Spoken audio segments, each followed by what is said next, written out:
बिहार विधान परिषद के सभापति अवधेश नारायण सिंह ने कहा कि मुख्यमंत्री नीतीश कुमार के नेतृत्व में बिहार विकास की नई ऊंचाइयों को छू रहा है। उन्होंने कहा कि कभी सिर्फ बिजली और सड़क का सपना देखा जाता था, जो अब हकीकत है। आज गांव से शहर तक सड़कों का जाल है और 22 घंटे से अधिक बिजली आपूर्ति मिल रही है। उन्होंने कहा कि मुख्यमंत्री का सपना है कि वर्ष 2047 तक बिहार पूरी तरह विकसित राज्य बने।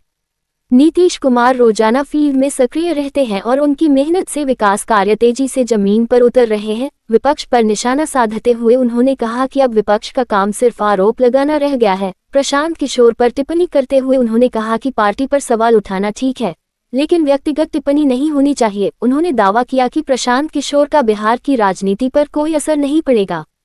उन्होंने विश्वास जताया कि कैमूर की चारों विधानसभा सीटों पर एनडीए की जीत तय है। साथ ही कहा कि नीतीश मॉडल ने बिहार की तस्वीर बदली है और आज देश दुनिया इसे अपनाने की बात कर रही है। अभी भी मेहनत करते हैं, कितना कहीं ना कहीं जा कर के डेली काम करते हैं और जो कार्य हो रहा है उसकी निगरानी भी करते हैं। तो ये थका हुआ आदमी ऐसा करेगा क्या कि रोज़ 8 घंटा काम करेगा? फील्ड में मजदूर की तरह काम करते हैं, फील्ड में जाते हैं देखने के लिए। तो ये सारी चीज़ें किसी के कहने से उलट नहीं जाएंगी। जनता सबसे यहाँ पर सूझबूझ वाली जनता है, वो देखती है कि कौन क्या कर सकता है।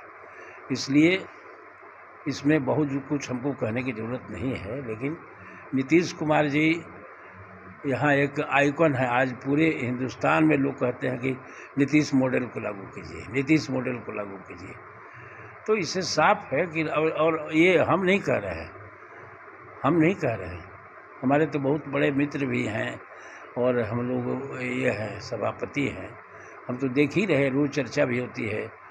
ये दुनिया के लोग और पूरे हिंदुस्तान के लोग देख कर रहे हैं कि बिहार में आते हैं देखने के लिए तो कहते हैं कि बदल गया है, बिहार बहुत बदल गया है और अभी रास्ते पर है, बदलाव के रास्ते पर है। तो एक समय आएगा और वहाँ पर उनका एक टारगेट है, माननीय मुख्यमंत्री जी का टारगेट है कि 2047 तक ये विकसित बिहार होगा। अभी विकासशील बिहार है, विकास कर रहा है और हर एक क्षेत्र में विकास कर रहा है। इसको कभी सोचा था आदमी कि हमारे गांव में औरतें हैं, विधवाएं हैं, उन पर कोई ध्यान देता था? और इतना ये हो गया है। बिजली की में जो महंगा हो गया है उसको कैसे लोग वहन करेंगे, इसके पर किसी को ध्यान नहीं था। ये हो रहा है, सभी जगह स्कूल का बिल्डिंग बन रहा है, कॉलेज